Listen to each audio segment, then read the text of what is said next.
आपने अक्सर सोचा होगा कि कैसे कोई विधेयक यानी कि बिल जो होता है वो राज्यसभा लोकसभा से कौन सी मेजोरिटी से कब पास हो जाता है। तो आपको एक्चुअली में पता होना चाहिए कि मेजोरिटी कई प्रकार के होते हैं। बहुमत यानी कि बिल पास करने के अपने खुद के तरीके होते हैं। हर बिल साधारण बिल नहीं हो सकता, हर बिल वास्तविक बिल नहीं हो सकता, हर बिल एब्सोल्यूट यानी कि अत्यांतरिक बिल नहीं हो सकता है, और ना ही कोई विशेष बिल हो सकता है यानी कि स्पेशल जो होता है। तो कई प्रकार के बिल होते हैं और हर बिल को पास करने का अपना एक तरीका होता है।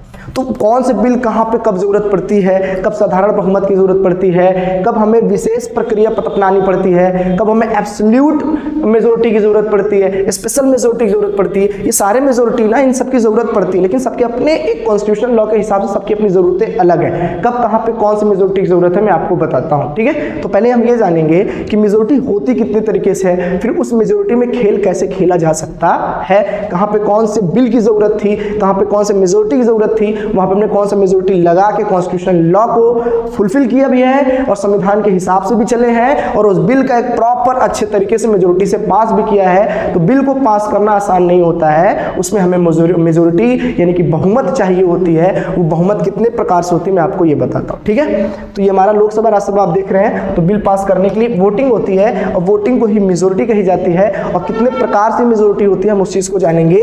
तो पहली होती है संविधान में बहुमत प्रक्रिया 4 प्रकार से होती है।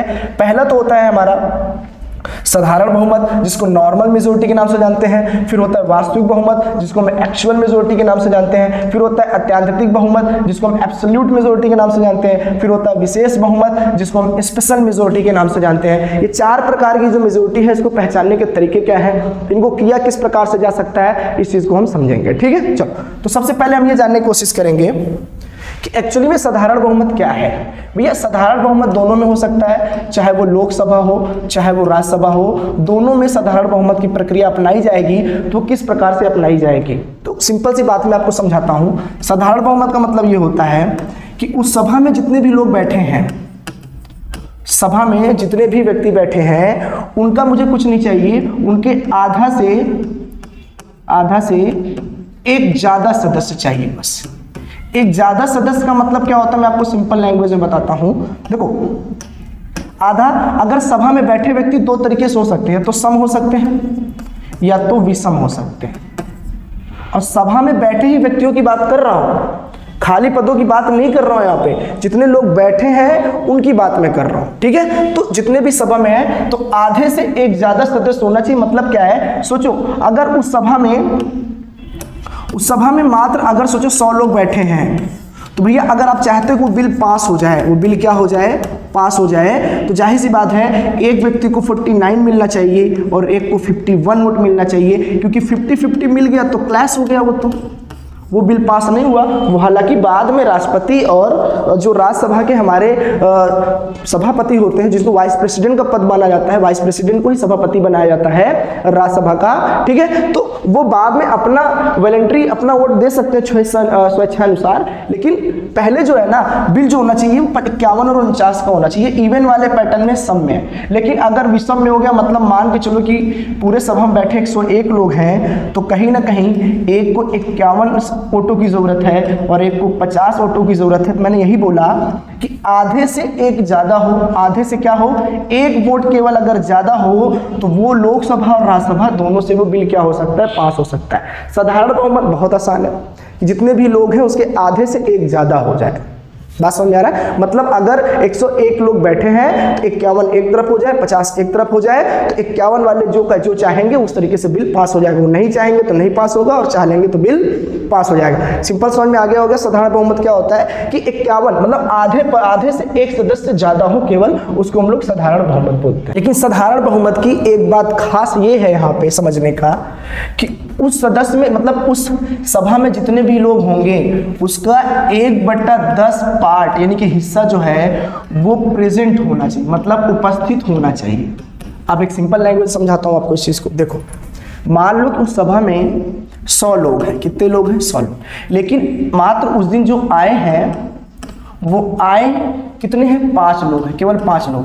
तो ये बिल नहीं पास हो सकता। रीजन क्यों? पहला रूल ये कहता है साधारण बहुमत का कि भैया देखो, सिंपल सी बात है कि 100 लोग तो सभा में बैठने की क्षमता है, 100 सीट है, तो कम से कम इस 100 के 1/10 लोग तो प्रेजेंट होने चाहिए। मतलब कितने लोग प्रेजेंट होने चाहिए? 10 लोग। अब इस 10 के तुमको क्या ना आधा से एक व्यक्ति ज्यादा चाहिए। एक व्यक्ति क्या होना चाहिए? ज्यादा चाहिए। तो सिंपल से बोल सकते हो इस 10 का एक को 6 मिलेगा और एक को 4 मिलेगा, क्योंकि ये तुम्हारा ना इवन वाला पैटर्न है, सम वाला। लेकिन अगर आप ये कहते यहाँ पे सिंपल समझिएगा इस चीज को कि मान लो 210 लोग होते। कितने लोग होते? 210 लोग होते। तो 210 का मतलब ये होता है कि 210 सीट है यहाँ पे। तो पहली बात तो तुमको इस 210 का 1/10 उपस्थित होना चाहिए उस सभा में। कम से कम यार 1/10 हिस्सा, मतलब 10% लोग उपस्थित होंगे तब तो बिल पास करेंगे।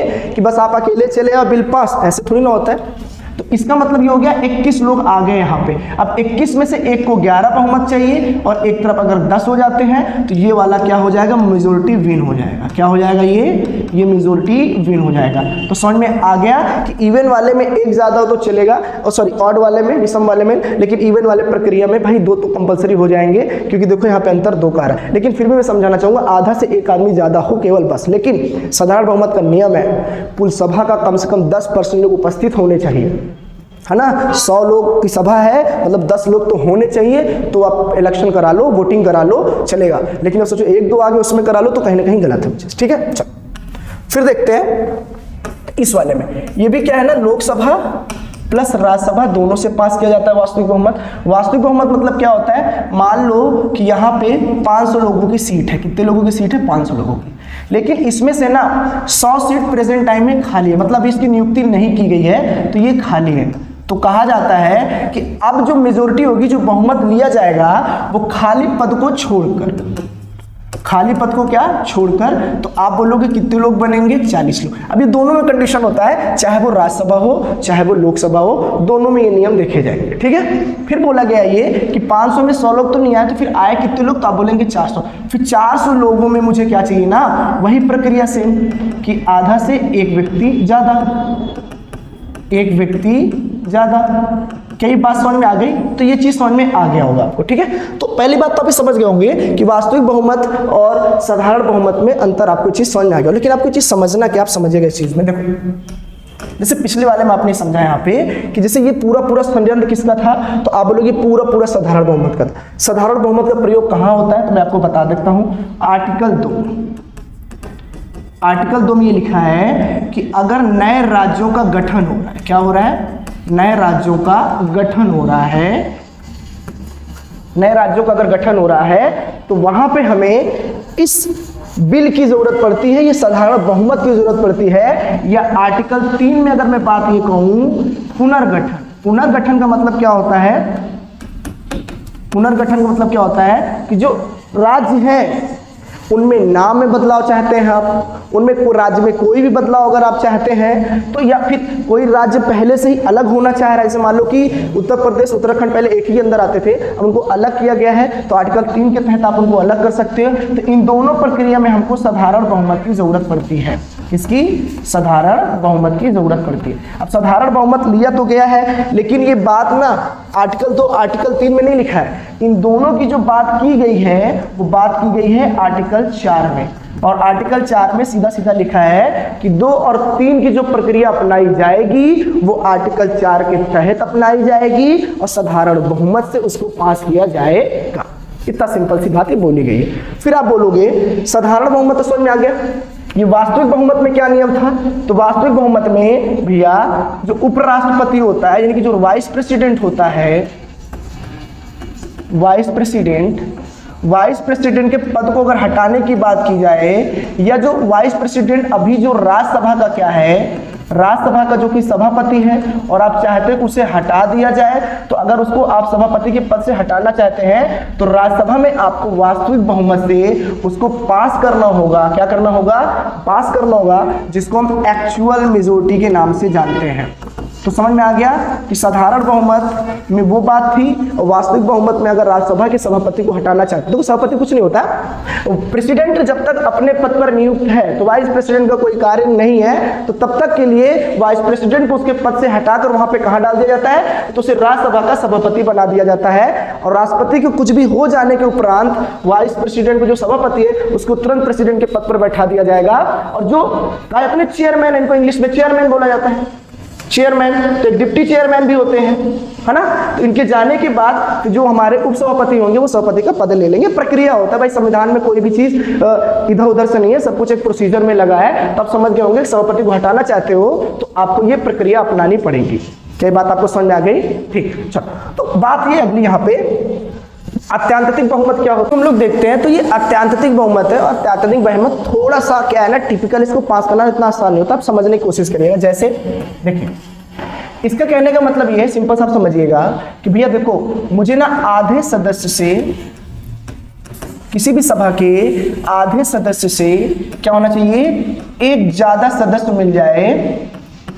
एक ज्यादा अगर सदस्य मिल जाता है तो कहीं ना कहीं ये बहुमत पास माना जाएगा। लेकिन किसका आधा? आधा दो तरीके से होता है भैया। देखो, पहली बात, क्या आप सभा का आधा हिस्सा की बात कर रहे हो, सभा में जो कुल सदस्य हैं उनकी बात कर रहे हैं आप, या आप बात करना चाह रहे हैं कि जो प्रेजेंट है, उपस्थित है, उपस्थित जो सदस्य है उसका आप आधा मानना चाह रहे हैं? तो किस प्रकार का आप आधा मानना चाह रहे हैं? तो मैं सिंपल सा आपको बता दूं कि भैया उपस्थित तुम चाहे जितना हो, उससे फर्क नहीं पड़ता है, लेकिन हाँ, जो वोटिंग पड़नी चाहिए वो कुल के आधे से एक ज्यादा होना चाहिए। कुल के आधे से ज्यादा का मतलब क्या होता है? जैसे 500 लोग इस सदस्य में हैं, तो मुझे किसी भी हाल में 251 सदस्य की बहुमत चाहिए। मुझे अगर इतने वोट मिल गए तो मैं पास हूं। लेकिन अब आप कहोगे सर 500 तो है, सदस्य की कुल सदस्य सीट है वो 500 है, लेकिन जो उपस्थित है उस दिन केवल, वो तो उपस्थित केवल भैया 400 है। तो 400 का जो आधा लोगे आप, आधा हिस्सा लोगे, तो वो कितना बनेगा? तो आप बोलोगे सर वो तो 200 बनेगा। तो आप बोलोगे, पहली बात तो देखो कि 400 को आधा 200 होता है। अब तुम चाहे एक आदमी और ले लो एक्स्ट्रा, चाहे एक आदमी और तुम एक्स्ट्रा ले लो, तब भी वो 201 हुआ। तो तुम अभी तक साधारण बहुमत, एक्चुअल बहुमत में मान लेते थे भाई पास। लेकिन ये अत्यंतिक बहुमत, जिसको एब्सोल्यूट मेजॉरिटी बोलते हैं, इसका सिंपल सा कहना है कि भैया देखो, उपस्थित तुम चाहे जितना हो, उपस्थित का आधा से एक ज्यादा लिए तो 201 आया, 201 आया। तो तुम बोलोगे बहुमत पास हो जाना चाहिए? नहीं, लेकिन कुल का आधा कितना होता है? तो 251, मतलब किसी भी हाल में तुमको 251 पद होना चाहिए। इसमें कोई परसेंटेज की बात नहीं की गई है कि भैया 2/3 हिस्सा, 1/3, ऐसा कुछ नहीं। सिंपल सी बात बोली है, उसको आधा ही चाहिए, लेकिन उसे कुल का आधा होना चाहिए, तो अत्यंतिक बहुमत पास हो जाएगा, नहीं तो नहीं होगा। सिंपल समझ में आ गया होगा। उपस्थित तो 400 है, इसका आधा से एक ज्यादा 201 सदस्य होते हैं, लेकिन कुल सदस्य के आधे से कम है, इसलिए बिल पास नहीं होगा। इसलिए सभा के कुल सदस्य का आधे पे फोकस करना है, उपस्थित सदस्य के आधे पर नहीं। इतनी बात सिंपल से आपको समझ में आ गई होगी, ठीक है। तो लास्ट देखते हैं मेजॉरिटी जो हमारी है, ठीक है। चाहे सभा के चाहे कुल सदस्य की बात हो, चाहे उपस्थित सदस्य की बात हो, किसी भी प्रकार से बात हो, लेकिन यहाँ पे पास करने के लिए 2/3 हिस्सा से एक ज्यादा जरूरत तो है नहीं। इसका मतलब ये होता है 66.66% मुझे वोट चाहिए, तो वो बिल पास हो जाएगा, नहीं तो वो बिल पास नहीं होगा। तो आप बहुत सिंपल तरीके से समझ गए होंगे कि अगर किसी भी सदस्य सभा में 300 अगर सदस्य हैं, कितने सदस्य हैं? 300 सदस्य हैं, तो ये बिल पूरी तरीके से तब पास माना जाएगा जब इसके 300 के 2/3 हिस्सा यानी कि 200 सदस्य सहमत होंगे, तो ये बिल क्या हो जाएगा? पास हो जाएगा, और ये मेजॉरिटी विन की जाएगी। तो कहीं ना कहीं आपको ये मेजॉरिटी वाला पूरा कंसेप्ट अच्छे समझ में आ गया होगा।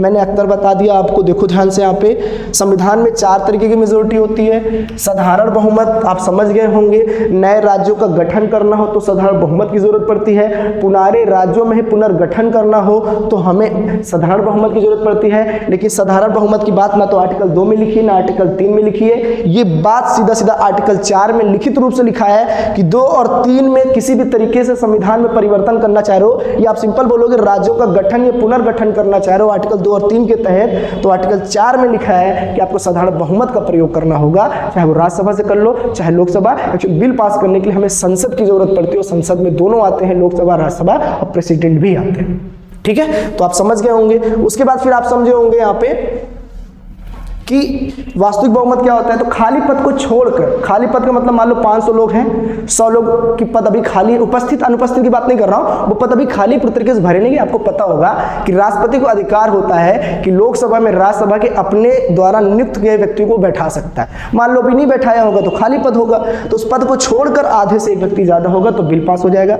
खतरनाक तो ये अत्यंतिक बहुमत वाला है, जिसमें इसे उपस्थित के आधे नहीं चाहिए, कुल सदस्य के आधे सदस्य की बहुमत चाहिए, तब जाके ये बिल क्या हो जाएगा, पास हो जाएगा। तो आपको ये पूरा बहुमत वाला केस पूरा अच्छे समझ में आ गया होगा। तो धीरे धीरे के कॉन्स्टिट्यूशन के पार्ट वाइज पार्ट लाएंगे और समझाएंगे कि कब कहाँ से कौन सी जरूरत पड़ती है, क्योंकि आपको पता होगा कि प्रेसिडेंट के खिलाफ भी अगर हमको लगाना हो इम्पीचमेंट, तो इम्पीचमेंट लगाना आसान नहीं होता, उस पर भी हमें कुछ ना कुछ अध्यादेश जारी करने होते हैं, तो बहुत से तरीके होते हैं। धीरे धीरे करके हम उस चीज़ को समझेंगे। ठीक है, चलिए, जय हिंद।